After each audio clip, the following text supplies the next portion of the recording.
are honored to have Lora Abbot here with us. She is a functional nutrition practitioner at Resilient Roots in Charlottesville, Virginia.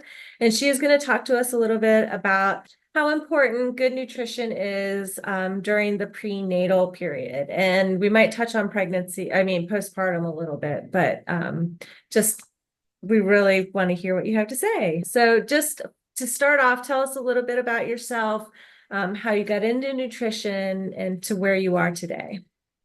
Yeah, thanks so much for having me, you guys. This is my favorite thing to talk about other than my kids. So I'm really, really happy to be chatting with y'all. My name is Laura, and my husband and I own and operate Resilient Roots Functional Medicine in Charlottesville. And how I got into interesting is a weird story, but long story short, I had a bachelor's in business, which has been helpful, but I did a post-bac certificate in dietetics, thinking that I really wanted to be a dietitian.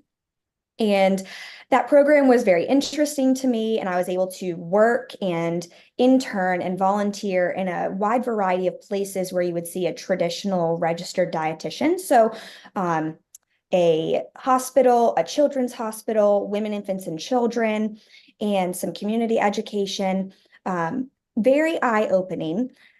It was just, I wasn't seeing nutrition used to really create health in a proactive way, or once there was an issue or diagnosis at hand, to treat that condition the way I thought I would. A microbiology professor introduced me to functional medicine.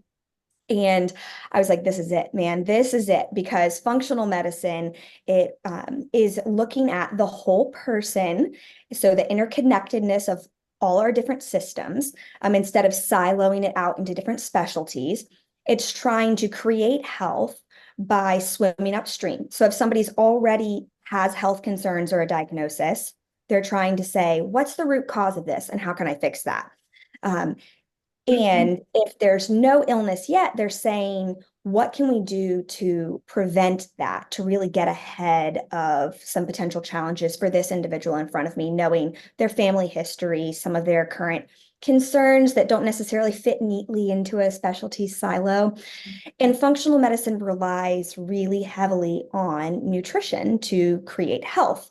And so you'll oftentimes see a good functional medicine medical provider has partnered with a nutrition provider. And so for us, that's my husband and myself. We also have 2 other nurse practitioners and 2 other nutrition providers. Thanks. And so functional medicine is really just leaning on nutrition, lifestyle, and some targeted supplementation to create health.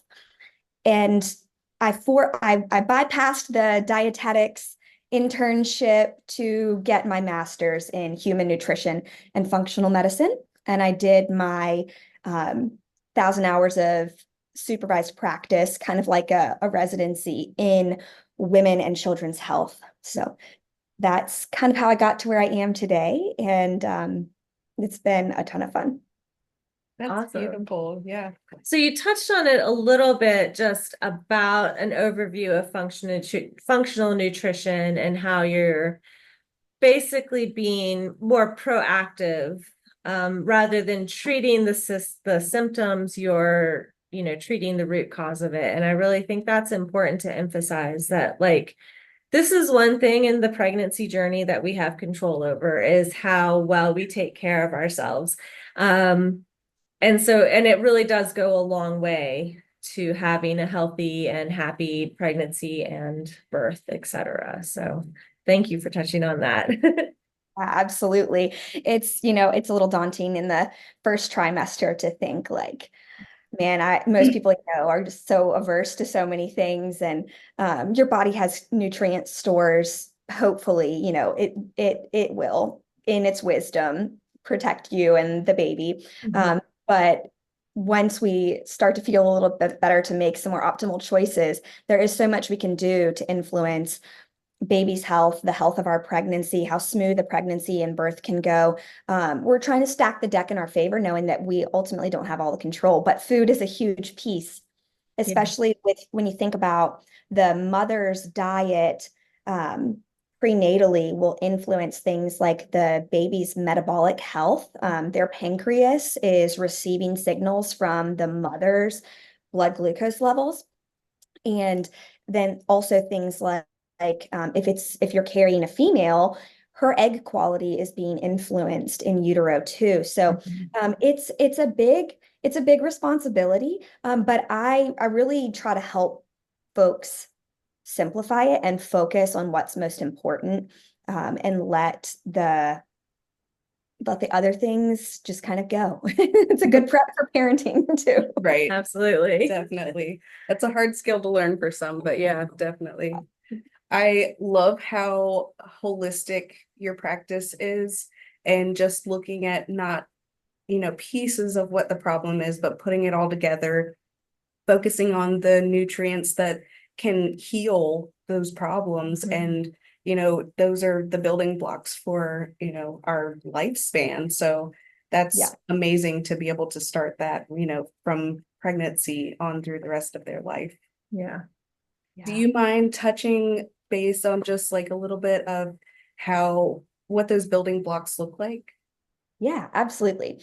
So when it comes to food, I'd like to take just a whole food, real food perspective, but to have a meaningful conversation about nutrition science, there's a couple categories that are helpful to talk about. So the first would be things that provide our bodies with energy, and those are macronutrients. And there's three categories: protein, fats, and carbohydrates. And carbohydrates are broken into two categories: starchy carbohydrates and non-starchy carbohydrates. So your non-starchy carbs are going to have more fiber in them, and your starchy carbs are going to have less fiber and more fast-burning fuels like glucose and other quick-burning sugars.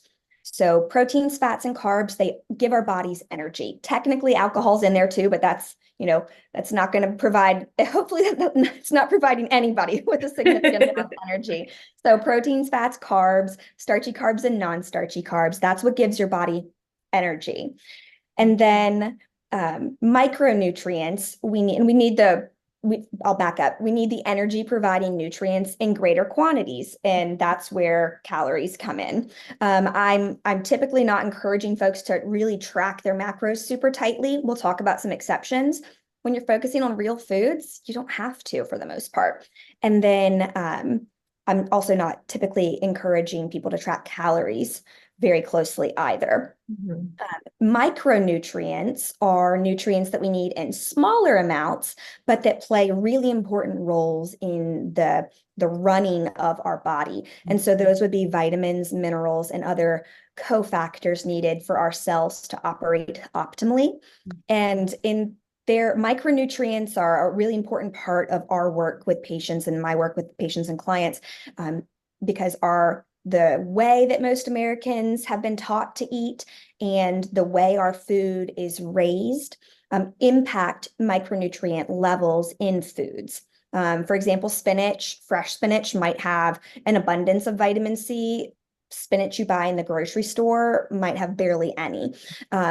So we're looking at the overall quality of somebody's diet, and then in clinical practice, we do a fair amount of micronutrient testing. So what's fun is that gets to kind of inform, after seeing hundreds, if not thousands of micronutrient testing, there's some trends that are really obvious and that we can chat about as far as optimizing prenatal health. So macronutrients, micronutrients, proteins, fats, carbs, and then vitamins, minerals, and cofactors. Those are kind of the categories that foods largely fall into. Great. And so of the foods that we have available to us, I know there's some crossover of the macros within a food, but how would you generally categorize those foods into the macros? Super question. So proteins, if you're an omnivorous eater, proteins, your best sources of proteins are going to be things like meat, poultry, fish, eggs, and certain dairy products like Greek yogurt. A whey protein powder can be helpful, or if I didn't mention, some hard cheeses, some cheeses as well. So those would be a protein. And if you are a pescatarian, you would go with fish and shellfish. And then some pescatarians may dabble in eggs, but predominantly leaning on the fish and shellfish for your protein sources. And then the non-meat or fish sources of protein would be grains, some grains, legumes, nuts and seeds. And we'll chat about the differences in protein options and what might be better bang for your buck within pregnancy specifically. So those would be your proteins.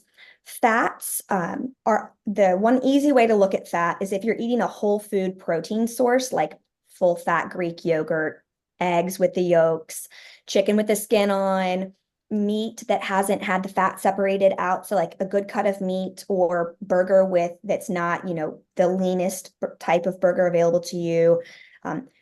Salmon, cold water fatty fish like that, they all come with a healthy dose of fat. So what makes it nice when you're looking at real foods is your protein source oftentimes can also double as at least part, if not all of your fat source when you're not separating things out. So other fats would be things like avocados, avocado oil, coconuts, coconut oil, butter, tallow, lard, and then nut and seed butters as well. Those are some of the best fat sources available to us. Eggs, the fat's in the yolk. Chicken skin has fat. So if you're doing chicken, try to do like thighs with the skin on, or wings or drumsticks, or even cook your chicken breast with the skin on, even if you don't prefer to eat it.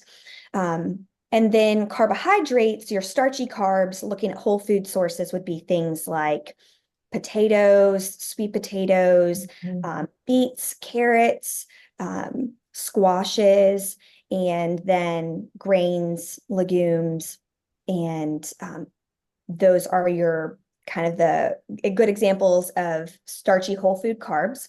Plantains are a good one too. I like those from a mineral standpoint. And then fruits. Most of your fruits, with the exception of berries, are going to really be counted as a starchy carb too. Berries are higher in fiber, lower in sugar. And then the non-starchy carbohydrates would be things like asparagus, broccoli, Brussels sprouts, greens, bell peppers, tomatoes. Those are lower in the quick burning sugars and like what I call fast fuels, and higher in fiber. And then all of these starchy and non-starchy foods, carbohydrates we're talking about, have beautiful pigments in them too. And those pigments are beneficial for the gut microbiome and our body's antioxidant defense system. So those are examples of common proteins, fats, and carbohydrates. Yes. So we just covered a whole bunch of different kinds of food. How would you suggest, putting them into your diet? Like, what should your plate look like? Yes, I love this. So when it comes to eating a whole food, omnivorous diet, I think about meals as like, look at your plate or your bowl, and I'm going to give visuals to help meet the protein need first, because what I've found in clinical practice is protein, and the research also substantiates this, protein is the most underconsumed macronutrient, and carbohydrates tend to be overconsumed. And in large part, we have food marketing and food recommendations to thank for that, starting in the 80s. However, they've kind of so the food pyramid, for example, that bottom part of the pyramid was starchy carbs and a lot of refined carbohydrates, which we try to steer away from in pregnancy, as far as relying on them for energy. So I like folks to think about your plate, use your hand as your protein portion example or size reference. So what I mean by that is I want someone to have a minimum of a protein portion at their meal that's the size of the palm of their hand, minimum size, and then up to your whole hand as the size of your protein portion. Protein at a minimum, if someone's a numbers person, in our clinical practice, we want 1.5 grams of protein per kilogram body weight as a bare minimum. And that should really be closer to 1.7 during pregnancy, and 1.7 grams per kilogram body weight that's your grams of protein per day. Could go even higher if they're very athletic. Or just a taller woman. But protein is going to provide steady blood sugar and steady energy and an abundance of amino acids and micronutrients that your body needs in a really high demand in pregnancy. So that's roughly 100 grams of protein minimum per day, particularly in the second and third trimester. Okay. As well as that fourth trimester. So when you're aiming at a protein portion the size of your hand or palm size, kind of think about including the thumb there too. You're going to, if you do that at 3 meals a day, you're definitely going to hit your 100 grams of protein per day. So start there. And in later pregnancy, when your stomach real estate's getting squished, you might have to break that up into like 4 meals instead of your more normal 3 main meals, and that's okay. From there, I want to think about a quarter of the plate being a quality starchy carb. White rice, I tend to like white rice better than brown rice from a heavy metal perspective. Part of what makes brown rice brown is arsenic. In a balanced diet where you're not relying on brown rice as your only carbohydrate every day, it's fine. But think about a quarter of your plate being something like brown rice or a colorful starchy vegetable like maybe beets and carrots with some onions. We love to saute that up in a little like reserved bacon fat or butter. So a quarter of your plate being a starchy carb, and then the rest of it, so about a quarter to a third of the plate being a non-starchy vegetable. So you're getting fiber and other pigments that are going to help do really good things in your body. So that could be asparagus, cauliflower rice is something that we enjoy cooked up. Again, you got to cook that up with like butter and onions and a little garlic, and it's really nice. Or a salad or some microgreens. So thinking about the plate, I like folks to start with their protein first and then fill in from there. About a quarter of it starchy carbs, and then the rest of the plate, or as much as you have stomach space for, as your non-starchy carbohydrates. And fat, if you're eating a whole food protein source, the fat's going to come with it, like salmon with the skin on, for example. Or if you're doing, this is a good sidebar. If you're doing eggs, it's only about 6 grams of protein per egg. I love them. They're a pregnancy superfood for sure, but just be mindful. Okay, you're looking at like 4 eggs at least. So if that's too much for you, add some meat alongside of that. But the yolks are going to be your fat source. Your salmon is going to come with at least the equivalent of 2 tablespoons of fat in it, especially if you cook it with something like butter or avocado oil. If you're doing a steak or a pork chop, for example, leave the fat on there, enjoy the fat with the meal. If you're doing something where it's like a lean chicken breast on a salad, for example, that's probably not going to have enough fat with it. So think about 2 tablespoons roughly of fat per meal, kind of minimum. Fat and protein are the macros that are going to give you nice, steady, rolling hills when it comes to your blood glucose response. Your starchy carbs, the reason we want to be mindful of those across the board is because they are what give your body the highest blood sugar response. And when they're eaten by themselves, they really give you a high blood glucose response. But when they're paired with a meal that has enough fat and protein, you'll get those nice rolling hills instead of some big spike in glucose, which is an inflammatory event in and of itself. So have the fat and the protein together if possible. If not, you're thinking of about 2 tablespoons of fat per meal. That's a good way to think about how to build a meal or a bowl plate, however you're looking at it. Nice. So you touched a little bit on the importance of protein in pregnancy. What are some other sort of macros like vitamins and minerals that are specifically of a higher need during pregnancy? Yeah, love that question. So in pregnancy, there's a couple things that we want to make sure your nutrient needs go up quite a bit. Your calorie needs by the end of 3rd trimester are increase by about 300 to 350 calories per day. So that's not all that much calories. It's definitely not the old eating for two adage, but your micronutrient needs are going up. So across the board, they're all going to go up, but there's a couple that are really important to pay attention to. And that's folate, choline, and DHA. And then the other B vitamins like B12 and glycine and vitamin C. Those are there's some examples of some that are really important to pay attention to.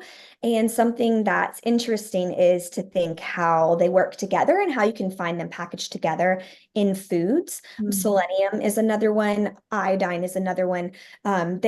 So we'll just give choline. We'll start with choline as an example. Egg yolks are a really great source of choline. So is organ meats, like specifically liver. Beef liver and chicken livers are kind of the most accessible to us in our region. And choline, it's similar to a B vitamin. And one of the things it does is it's really, really, really important to liver health and function. And if a general rule of thumb is if something's good for your liver, if a nutrient is good for your liver, it's also really beneficial for the placenta. And choline helps get the very important omega-3 fatty acid, DHA, across the cell membrane and specifically into baby's brain. So that's really important. Into mom's brain as well. And our bodies will provide baby with what they need from our own stores if we're not getting it through the diet. So choline, that would be eating eggs with the yolk in there, or organ meat. And if you're open to the idea of organ meat, whether that's a chicken liver pate that you can make really yummy and be pretty mild, or maybe it's liver or heart ground into a ground meat blend. You can buy that in some grocery stores, and some butchers will do it as well. It's also something that if someone in your family hunts or you have access to high quality liver, you can just grind it yourself and mix it into your own ground meat blends. But liver is a really good source of choline, as well as the most bioavailable form of folate too. So egg yolks, organ meat, and if you're doing organ meat, we're talking like 3 to 6 ounces per week. It's not a high volume. And it's something that can be overdone. I'm not so much worried about it from a vitamin A perspective, because you would have to eat a ton of liver to get too much vitamin A. It's also the most bioavailable form of vitamin A, which is called retinol. To get to toxic levels, you have to eat a ton, but 3 to 6, I find it can be a really achievable liver. 3 to 6 ounces per week can be really achievable when you're looking at what volume that really is. That's also, if you're open to it, going to be a really, really great source of iron and zinc. It's going to have some, I think I already mentioned choline, and a boatload of B12. And iron's a really important player in pregnancy too. Maybe that's what we'll chat about next after we talked about choline, that B-like vitamin that works in synergy with folate and DHA. Really important for early pregnancy, for neural tube development, and then healthy baby brain building. Iron is really important for mom's expanding blood volume. So mom's blood volume will increase by as much as 50% by the end of pregnancy. And so what we need iron, and along with some other nutrients like vitamin A, zinc, copper, to build blood cells. And fatigue and low iron or anemia are pretty common in pregnancy and postpartum, as I'm sure you guys know. Low hemoglobin. And why iron's important for that is iron is the structural component of hemoglobin, which is the oxygen carrying component in the red blood cell. So as blood volume is expanding, your iron needs are also expanding. First trimester, women tend to get in a sticky situation with iron in storage being ferritin. With their iron in storage, their red blood cell volume, and their hemoglobin, because first trimester, it's very common. Well, it's common for women to come into pregnancy with low iron stores. Right. Then they spend 3 months roughly avoiding the most iron-rich foods like red meat and shellfish. And so they come into second trimester and they're behind the 8 ball, and if they're under consuming iron rich foods to begin with, unless they're aware of it, they just continue to under consume iron rich foods in second and third trimester. So you find yourself really, the labs, by the time those labs are often checked, they're really in catch up mode. So if we can focus on iron rich foods as much as we are able to in first and second trimester, you can carry through into third trimester with a better hemoglobin or oxygen carrying abilities, which is really important for birth and postpartum too, right? Because there's that normal amount of blood loss. So iron rich foods are really important. The other thing that's really worth noting about iron rich foods is if you are an omnivorous eater and you're open to red meat, things like beef, bison, venison, yak. In Charlottesville, there's someone who raises really good yak, and it tastes just like beef, but it was a little bit more affordable. So we did a lot of yak. And rabbit is red meat too. But if you're open to red meat, it's a great protein source, zinc source, B12 source, and the protein and iron separately, but also combined, are a potent stimulus on your bone marrow. So that's where all of your cells are getting produced. So if platelets are of concern in pregnancy, which for some folks they are, stimulating that bone marrow positively with food is a great strategy. It just takes folks being aware of the really high need for iron. It's starting in the first trimester. Let's see. Iodine and selenium are good ones too. And what's cool about these is seafood is a one-stop shop for both. So your cold water fatty fish are going to be your best source of omega-3s. So that is EPA and DHA. ALA is an omega-3 too, but that's the one that's found in plants.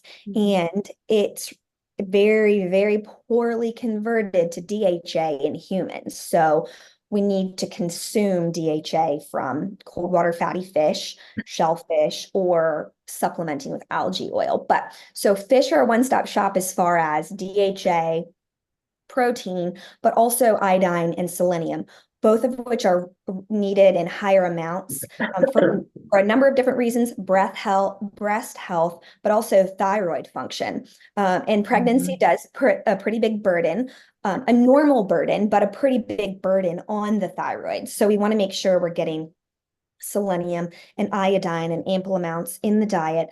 So consuming somewhere around 8 to 16 ounces of seafood per week will really help meet all three of those needs. And it's a protein. So it's a good bang for your buck. Excuse me. If seafood doesn't appeal to you, selenium can be found in a really good quantity in Brazil nuts. And so you can think about those as a food supplement. But these are some of the most important ones in pregnancy. Nice. I could go on and on, but those are the ones that I see women under consuming pre-conception and then continuing to under consume in pregnancy, whether it's food aversions or just a lack of knowledge. Right. Yeah. So my child is now 14, but 14 years ago, I was told to stay away from seafood, don't touch it. Things have just changed so greatly. And I'm thankful for the knowledge that you are holding and sharing with us. That's great. Yeah. Thank you. Yes, you're welcome. One thing about the seafood, as far as like people are still traditional, conventional providers, who y'all's clients won't be seeing, hopefully, are still sharing that information. And so one of the big hesitations with seafood is mercury. It's also foodborne illness, but trust your source. Frozen seafood is a great option. Thaw and cook immediately. But beyond the foodborne illness side of things, which you're more likely to get sick from raw vegetables and pre-cut fruit than you are seafood or runny eggs, it's heavy metals like mercury, which could be very problematic for a tiny baby in utero. And so what I want people to know is the mineral selenium that we were just chatting about that's found in seafood and Brazil nuts is protective against methylmercury. So having good mineral status, consuming a variety of mineral-rich foods and supplementing strategically if you know there's things that you're just not going to eat, will protect you against mercury. Also, when we look at high omega-3 fish, that are, there are a number of them that are going to be naturally lower in mercury. And that the acronym for those high omega fish that are also low in mercury, SMASH COT. And so that's salmon, mackerel, anchovies, sardines, haddock, herring, and then, so SMASH with 2 H's, and then COT would be cod, oysters, I know there are shellfish, and then trout. So those are your best omega-3 sources that are also going to be low in mercury. The bigger fish are the ones that are higher in mercury. So pick a can or pouch of tuna, and I mean salmon rather, instead of tuna. So pick a can or a pouch of salmon instead of tuna as a fast protein option. It's going to be lower in mercury and much higher in omega-3s, which we need in higher quantities in pregnancy. But yeah, don't be afraid of fish. They are your friend. Now, if there are nations around the world that consume sushi in pregnancy, and that's something like those runny egg yolks where you just have to like weigh your own, your risk tolerance. And if it's going to cause you stress or anxiety to eat a runny egg yolk or have sushi in pregnancy, then avoid it. And obviously, if you don't trust your source, just go with something cooked. But seafood is, it's so important in pregnancy. And when you look at the synergy of nature, selenium protecting against mercury is so beautiful. And so pick a higher omega-3, lower mercury fish. Know you're getting selenium with it and enjoy it. Please eat seafood as much as possible in pregnancy. Yeah.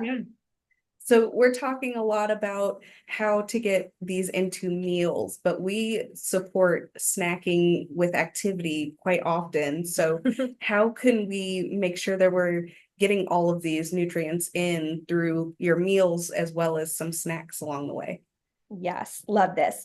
So make your snacks count for you. And one of the best ways to do this in pregnancy, big fan of snacking too, is to have leftovers as a snack. So if you get, I did a fair amount of kava bowls in pregnancy. I was seeing patients full time in the clinic, and I'd get that gorgeous bowl from Kava. I would double my protein portion. That's a hack if you're eating out. But so talking about snacks though, I'd get that bowl and I would get halfway through it and be like, ooh, I have no more room. So what I would do is I would save the second half of that bowl, or half or less than half, as a snack. And then I'd pair that with an extra protein source. Could be like a grass-fed meat stick. Chomps is a good brand. They're everywhere. Pair that with a protein source like a grass-fed meat stick or a high-quality protein shake. You can make your own, or you can get some at the store. Hard-boiled eggs are awesome. Chomps and hard-boiled eggs are at Costco. I think you remember from our last conversation, I love Costco. Yeah. So meat stick, but pair that leftovers with an extra protein source, meat stick, couple hard-boiled eggs, maybe it's a pouch of salmon that you just add to that bowl. Something else that you can think about is if you don't have those leftovers or leftovers from the night before you could pack as a snack, there are things you can throw in your bag like nuts and a piece of whole fruit like an apple and a meat stick, or I really like a high quality deli meat roll up with a slice of cheese or some berries. It doesn't have to take a lot of time, but you'll notice the theme here is if you can, try to have protein with your snacks. That's going to help make sure you're meeting that protein need, which is really important for your expanding tissue, and you're building a whole human. Amino acids are the building blocks of proteins, and we are a walking bag of protein building something made out of protein. So that need is so high. I'll circle back to glycine too, because that's a nutrient that I wanted to chat about as far as tissue and blood pressure goes. But Something else that can be really helpful with a snack is that can be a great place to do something like a little pack of seaweed snacks as a great iodine source and some other minerals there. But if you have a couple things where you're strategic with them, if you're really adventurous, like I kept a pack of like smoked oysters packed in olive oil in my work bag. I'd have those with like some Simple Mills crackers and some hot sauce, and that really did it for me. But you're in the stage of pregnancy where it's like carbs are my best friend. Try to, if you're going to do those carbs, try to have them either follow them up with, if you're really in a good place, you can start with the protein and then have the carbs, but try and follow that up with some protein. I also really liked like a sweet potato with some nut butter on it and some cinnamon. Like that has fat, a little bit of protein, fiber, tons of really beautiful pigments that feed the beneficial bugs in our gut. Yogurt, Greek yogurt with berries and some pumpkin seeds or hemp hearts. That's going to be high protein, good dose of fat, some healthy carbs and fiber and pigments in there.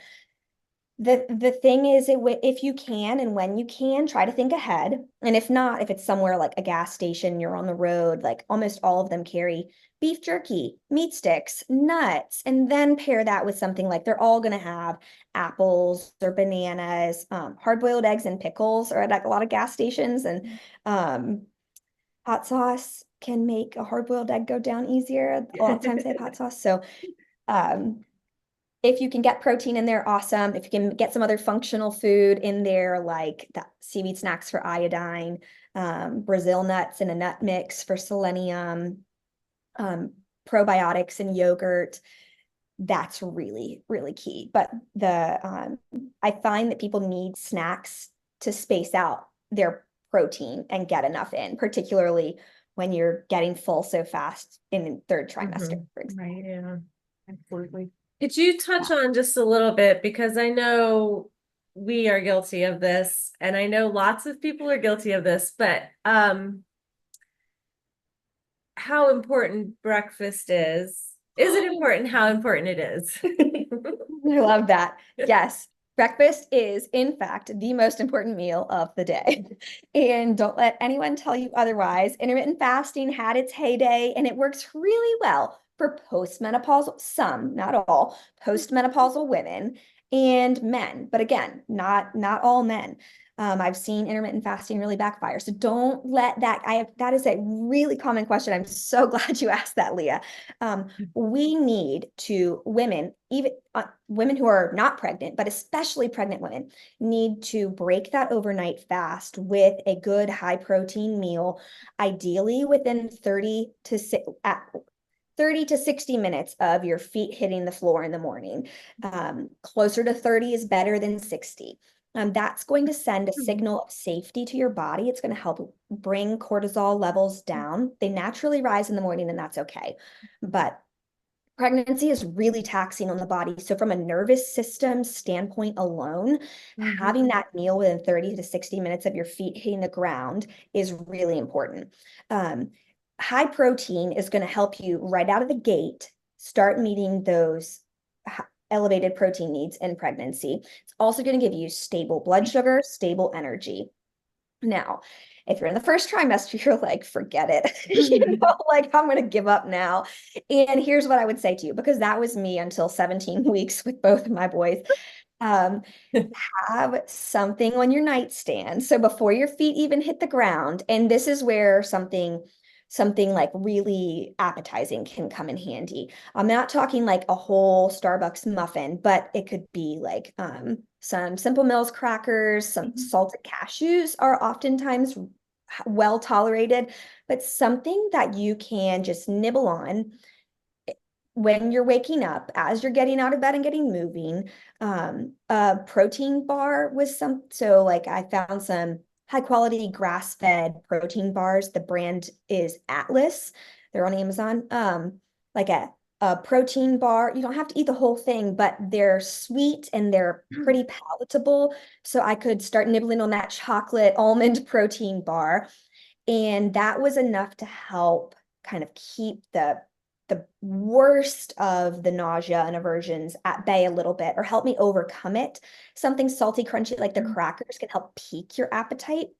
That way, it helps set you up for a slightly more optimal breakfast. This is also a place where a smoothie can be helpful. You can get a high quality protein powder. I recommend something like a hydrolyzed beef protein powder. It doesn't taste like a steak. It just, you can get chocolate, vanilla, plain, and it's just kind of this creamy, benign, I think enjoyable protein source, but it's from beef muscle meat. Collagen peptides you can add with it or have that as your protein source. So a thoughtful smoothie kind of liquid nutrition can be helpful. And if you also, Costco sometimes carries like a grass-fed whey little chocolate protein shakes. The brand is Orgain. They're at Whole Foods too, but it can be simple. In that first trimester, if you need to drink it, a smoothie is great. A yogurt bowl, so a Greek yogurt bowl. I typically add either collagen peptides or a little bit of a protein powder just to boost that, to get you closer to 30-35 grams of protein there. With berries, maybe some hemp hearts for some extra fat and fiber. But if those kind of are helpful for that early pregnancy, like just super nauseous. If you're open to it, things like scrambled eggs, omelet, hard-boiled eggs, and breakfast meat alongside that, or leftover protein from a different meal can be really helpful if you're ready for more food. But having something kind of first thing before your feet really hit the ground to keep the nausea at bay a little bit and help set up your appetite for a real breakfast meal is important.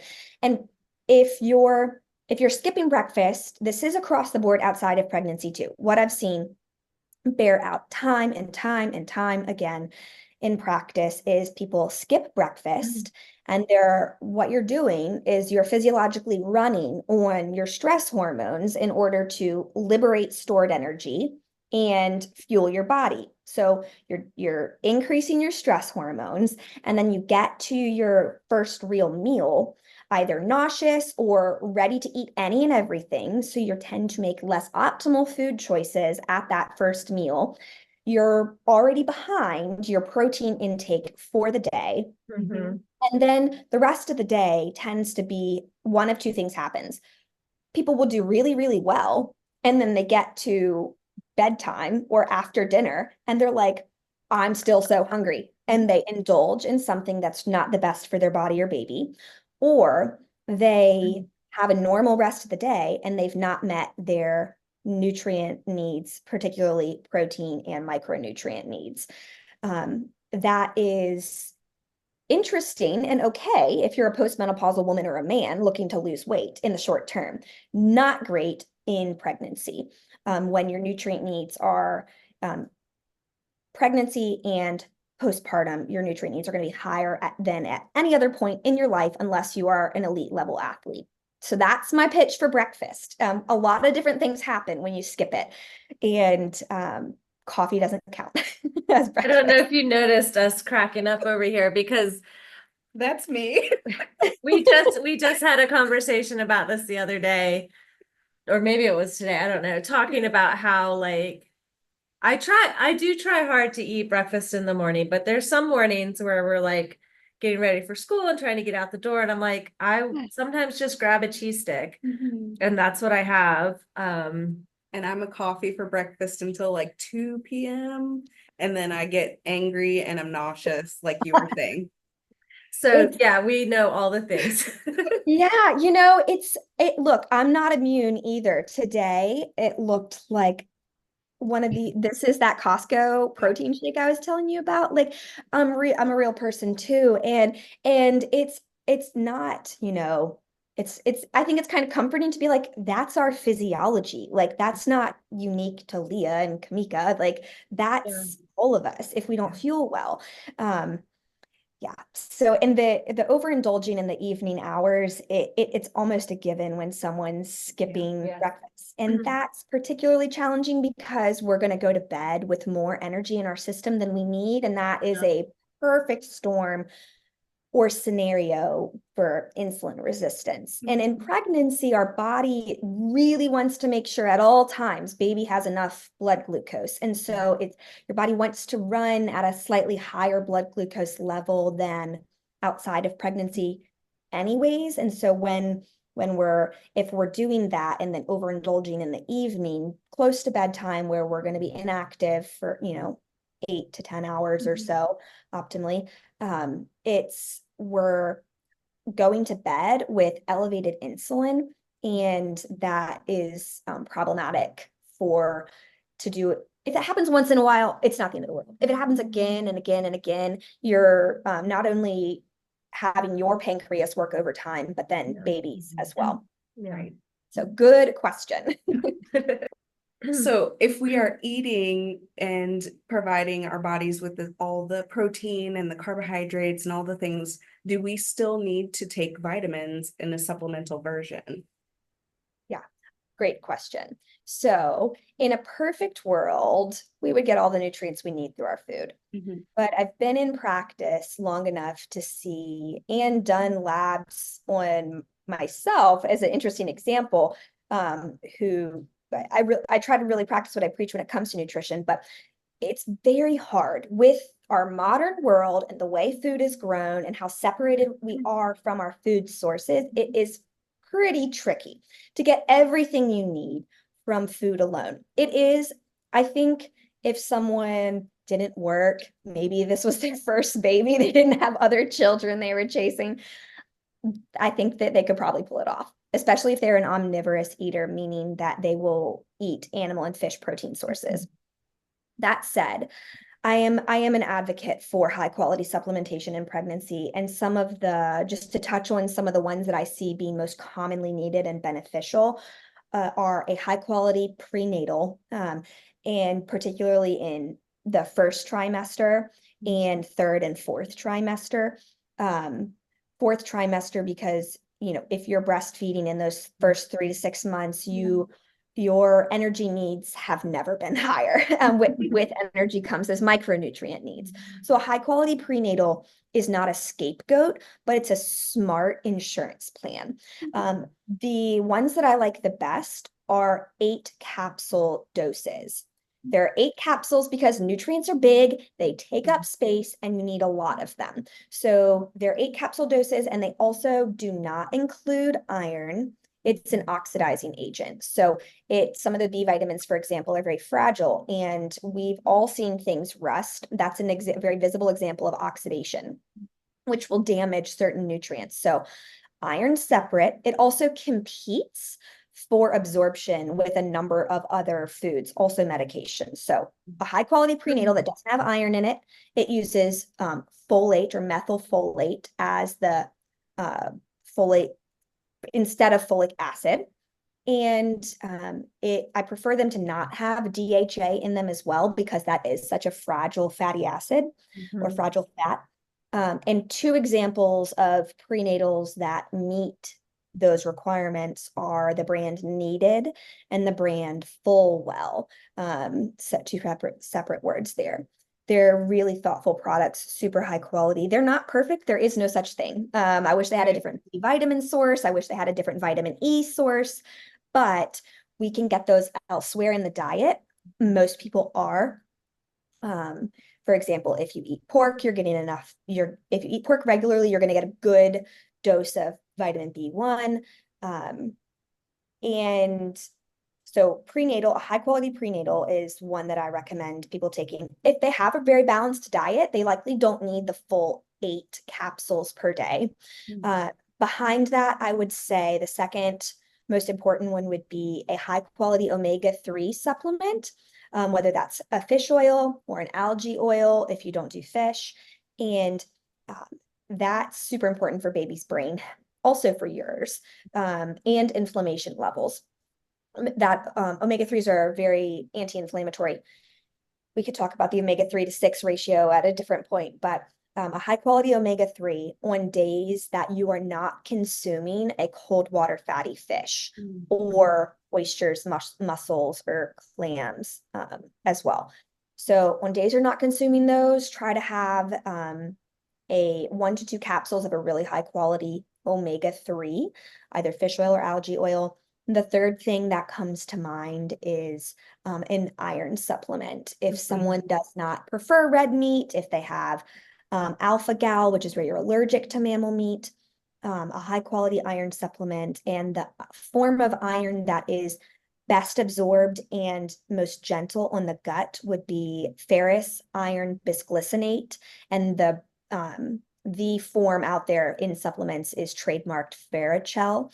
That most of those supplements will have 13.5 to 27 milligrams of iron in them.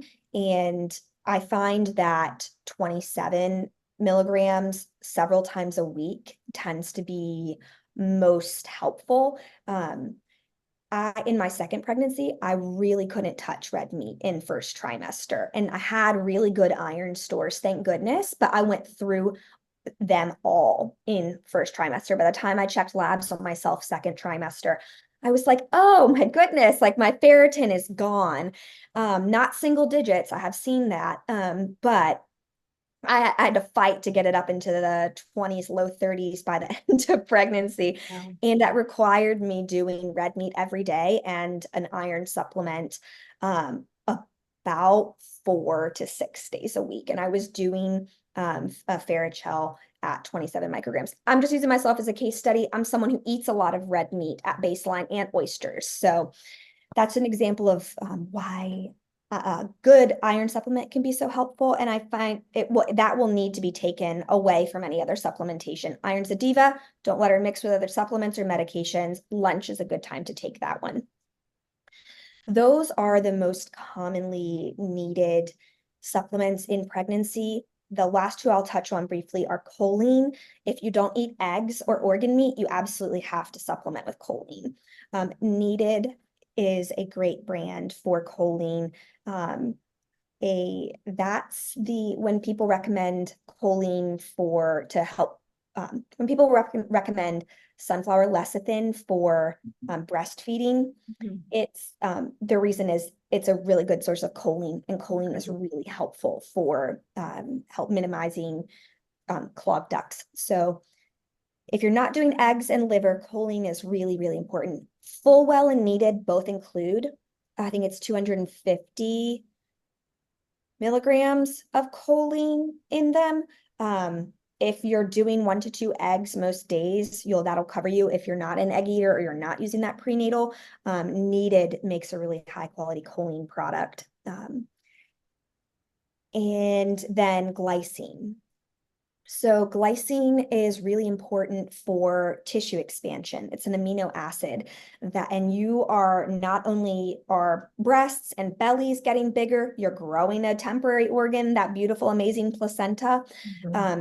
But so your tissue is expanding, you're growing a human, and your liver, for detoxification purposes, and your blood vessels really need not choline, we're talking about glycine right now. So glycine is really, really important amino acid. If you are a pescatarian or more plant heavy in your diet, it's extremely challenging to get enough glycine in pregnancy from if you are predominantly plant-based or don't eat fish with the skin on. It's really hard to get enough glycine without supplementation. One of the best ways to supplement glycine is as a collagen peptide, powdered collagen peptides, which are upwards of 1/3 glycine. That's also functional in that you're getting protein and glycine. Really helpful for optimal blood pressure, liver health. If it's good for the liver, it's good for the placenta. I like that. Yeah, collagen peptides, whether it's bovine derived or marine derived. And if someone's entirely plant-based, I really encourage them to consider that supplement in pregnancy, just knowing the importance that that amino acid is for building your baby too. Those are some of the most common supplements that I think are helpful for the general pregnant population to consider. Outside of that, I think it can be really helpful to work with your midwife and a nutrition provider who's versed in what could be missing from your particular dietary pattern or way of eating. Nice. Yeah, so you did a really nice job of answering our next two questions all in that convo. So that was great. The next thing we wanted to talk about was hydration, because this is something we run into a lot with women who are pregnant. I think in general, we have a hard time drinking enough water. And so it's really hard on women also who are pregnant. So how do you stay hydrated? How do you get hydrated if you get dehydrated? Just talk about that a little bit. Yeah, hydration is super important. We talked already about the expanding blood volume in pregnancy. Blood is a lot of water. So you not only have that to account for, but the amniotic fluid as well, and just your own hydration needs. So in pregnancy, if we're talking about numbers of ounces, 80 to 100 ounces per day, but please don't do that as plain water. And this is true for postpartum too. Having a high quality electrolyte blend in at least half of your beverages per day is a great rule of thumb. So that's where what I found helpful this for pregnancy, but also postpartum with breastfeeding, is to I would mix up 3 water bottles and throw them in my car, or have my big stainless steel, I think technically it was a growler for beer, but I used it for water. That way I had no excuse. It was going with me everywhere. It was in the car. I could refill if I was running errands or just take it into the clinic with me. But if you can do filtered water around 80 to 100 ounces per day, this is in pregnancy.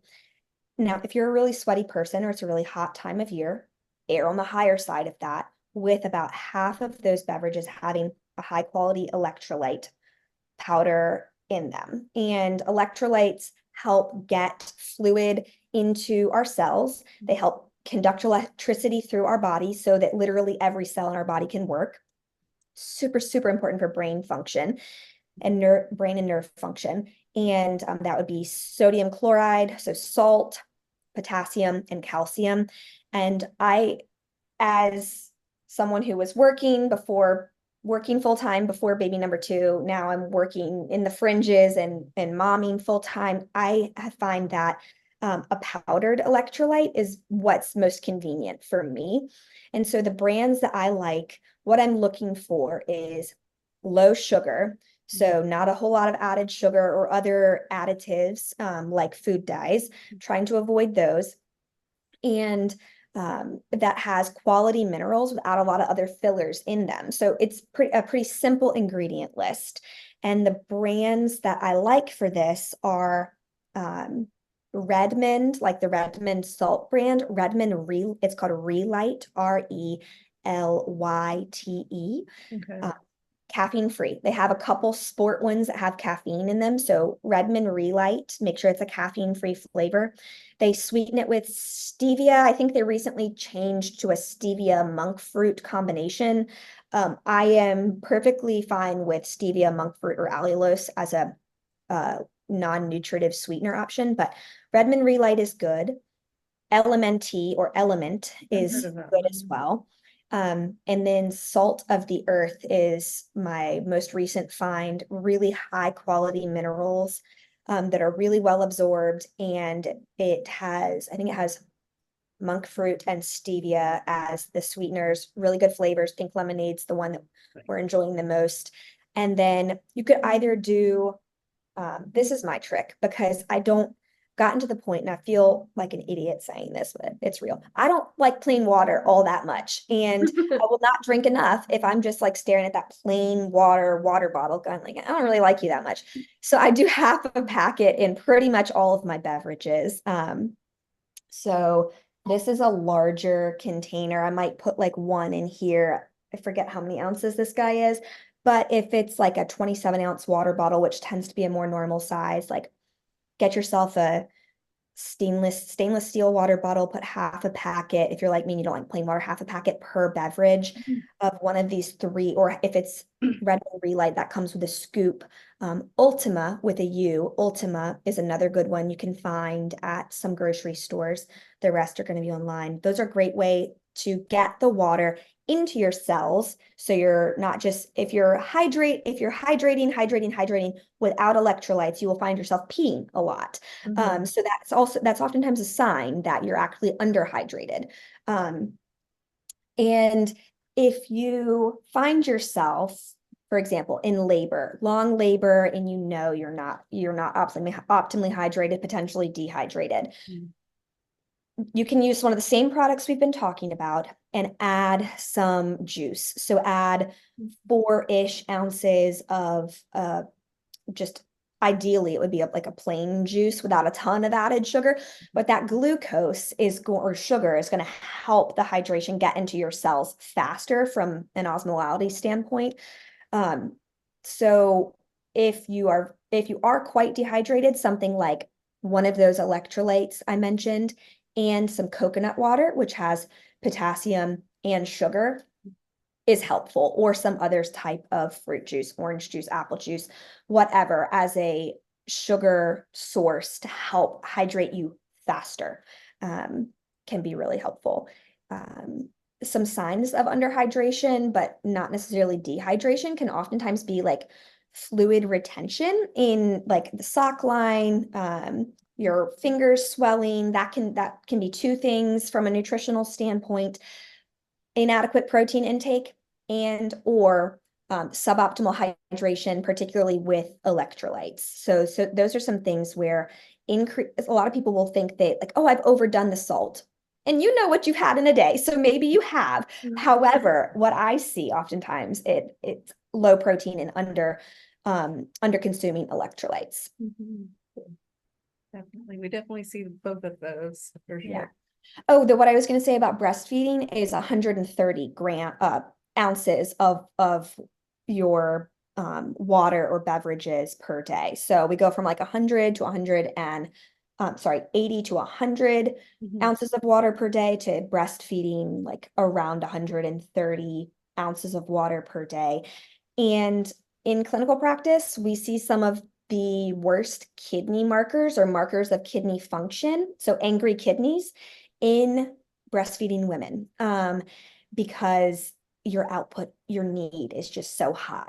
And so if you're not finding, this is a time where your energy needs, your nutrient needs, and your hydration needs are so high that I will say, do what you need to within reason. Let's be smart about it, but do what you need to encourage yourself to drink enough. If you're like so if you're like me and you don't love just plain water, add a splash of juice, add a twist of lemon, add your electrolytes, like spread them out across all of your beverages. It's be kind to your kidneys and help your milk output. People will oftentimes say, Powerade saved my milk supply. And it's like, babe, no, Powerade and Gatorade didn't save your milk supply. They gave you the energy via the sugar and the liquid via the water to make enough milk. So that's do what you need to do smartly when possible. If you're out and about and you just really need that Gatorade, grab it. But try to prepare ahead of time if you can. And do what you need to entice yourself to drink. Yes. We have covered so much and I love it. But are there any last little like tips and tricks that you suggest to your clients that we haven't covered yet? Yeah. I think that it's really important to be kind to yourself and to recognize that if a lot of this information has been news to you, that's okay. There's always time to make better choices. So start today. And if this has been overwhelming, pick one thing, pick one place to start. And if I had to pick one for you, that would be protein. Protein intake is so hugely important. Another thing that can be really helpful with something like blood pressure and fluid retention, we already talked about, but pick one place to start. Be kind to yourself. Know that it's never too late to start making choices that are going to positively influence your health and your family's health. And be realistic. So start small if you need to. And then something else that can be really, really helpful is do it with a buddy. If it's not your partner, bring someone else in with you. And they don't have to be pregnant. Just talk to somebody about it and say, hey, will you hold me accountable on this? Let's both download Chronometer or some high quality food tracking app to track our protein for 3 days. Let's do that. Let's make sure we get 100 grams per day. What are you doing to help get that done? Here's what I've been doing. And just don't do it alone. Bring someone in, start small, be kind to yourself. I think that's probably, that's my encouragement. Practically speaking, like buy prepared proteins. Buy prepared proteins. So that might look like a Kevin's Paleo meal. That's just a pound of pre-cooked protein with a sauce on the side. Costco carries them. They're oftentimes on sale. You can freeze them too. You can freeze them, pull them out, let them thaw, and your dinner protein and sauce are done. And get some frozen vegetables, roast them, saute them up in some butter. And it doesn't have to be hard. So high quality prepared protein options are out there. And if someone is in a place to like really want to learn more or really need some hand holding, I do a entirely virtual prenatal and postpartum nutrition program. And what that includes is a 1 hour monthly group nutrition visit. And we're able to cover a lot of ground and answer individual questions. So that can be like, if you don't have your community or someone to hold you accountable with or talk to this stuff about, that's an option. It's open to all mamas during pregnancy and postpartum. But great. I love that. Prepared proteins are really, that's the biggest hack I have. Find some good ones. Rotisserie chicken, cans of salmon, they're your friend. Great. Well, I think we covered a lot. Yeah. And we really appreciate you taking time to talk with us and kind of get some information out there to people about how to stay healthy during your pregnancy. So do you want to just give a little plug for I know you talked a little bit about your support online group, but a little plug for your business again and just, Well, thank you. We're Resilient Roots Functional Medicine. We're a full service functional medicine clinic in Charlottesville. We've got providers who are just really passionate about their patients and treating the root cause and creating health using food, lifestyle, and targeted supplementation. We're not anti-medication. It's just that oftentimes there's so much we can do to make that unnecessary. And we work with folks all over. Let's see, and there's a handful of different ways to work with us, depending on whether someone's really chronically ill with a lot of maybe complex diagnoses or just wants to optimize. We work with children through all ages, and we love our patients. So that's Resilient Roots. And our website has a lot of different info, and the Google reviews are a great place to visit to hear from patients who've worked with us and what they've thought. So discovery calls are free. That's the last thing I'll mention. I always forget to say this. Rob's like, discovery calls are free. Make sure people know, but that's where you're talking with one of our clinicians for 15 minutes. They can answer your questions, and it's just absolutely no obligation. You get to talk with the clinician about what you're interested in and how we might be able to help. So it's amazing. Yeah, that's awesome. Yeah, thank you for joining us. Yeah. Thank you guys. I think what y'all are doing is amazing. I love a special spot in my heart for midwives, having had both of my babies outside of a hospital. Yeah. And I just think that y'all are doing really awesome and important work. And thank you for having me. Thank you. Thank you.